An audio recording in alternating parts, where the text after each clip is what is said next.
Hey guys, అందరూ ఎలా ఉన్నారు? బాగున్నారు కదా? వెల్కమ్ టు మై ఛానల్ మమ్ము సత్య. ఈరోజు నేనేం చేయబోతున్నానో గెస్ చేయండి, ఓకేనా?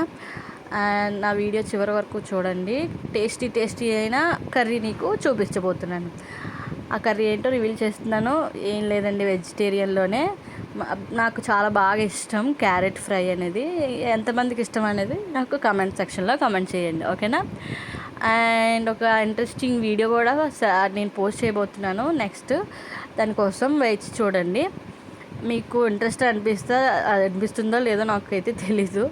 నాకైతే అనిపిస్తుంది, ఎందుకంటే రీసెంట్గా పెట్టారు బీచ్ దగ్గర. ఓకే, నేను రివీల్ చేయను, నేను వీడియో చూసాక నీకు చెప్తాను, ఓకేనా? And coming to the video, మనము ఇలాగ ఆయిల్ వేసుకోవాలి. కళాయిలోని ఆయిల్ వేసుకున్నాక ఆనియన్స్, పచ్చిమిరపకాయలు, కొత్తిమీర, పుదీనా, మనం జీలకర్ర అన్నీ వేసుకొని బాగా ఫ్రై చేసుకోవాలన్నమాట.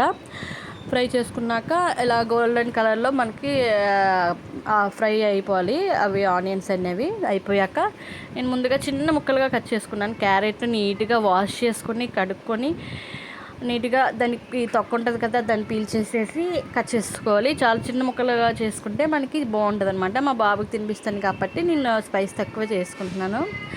సో మనం ఇలాగా వేసుకోవాలి.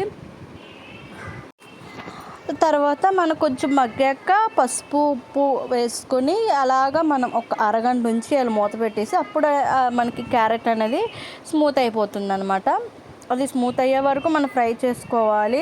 ఒక చిన్న ట్రిక్ ఏంటంటే, మనం ఇప్పుడు ఇలాగా ఎక్కువసేపు కాకుండా మనం ఈజీగా క్యారెట్ అనేది కుక్ అవ్వాలంటే ముందుగా మనం ఒక 5 minutes కట్ చేసుకునేవి వాటర్లో ముంచేస్తే అవి కొంచెం స్మూత్గా అయిపోతాయి అన్నమాట. ఏవైనా ఏ దుంపలైనా అలానే వేస్తే స్మూత్ అయిపోతాయి. సో ఆ ట్రిక్ యూస్ చేయండి. ఎక్కువసేపు మనకి స్టవ్ మీద ఉండదన్నమాట. మనకి బేగా అయిపోవాలి, వంట బేగా ఫినిష్ అవ్వాలి అనేసి అనుకున్న వాళ్ళు ఈ ట్రిక్ యూస్ చేయండి. సో నేను అది చేశాక మూత పెట్టుకున్నాను. మూత పెట్టుకుని ఇగో తీసుకుంటున్నాను, చూడండి. చేయి కాలింది తీసేటప్పుడు.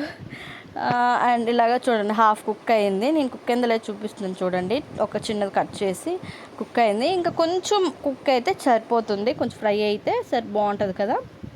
పక్కన మా బాబుకి ఎగ్ బాయిల్ చేస్తున్నాను అనమాట.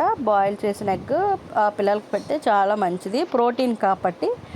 సో మీరు కూడా ఒక ఎగ్ అనేది పిల్లలకి ఇవ్వండి, ఓకేనా?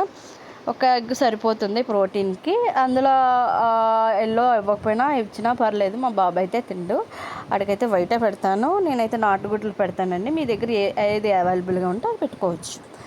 అండ్ మళ్ళీ నేను మూత పెట్టుకొని కాసేపు మగ్గించుకున్నాను అన్నమాట. తర్వాత కొంచెం ఒక చిటికెడు వేసుకున్నాను కారము.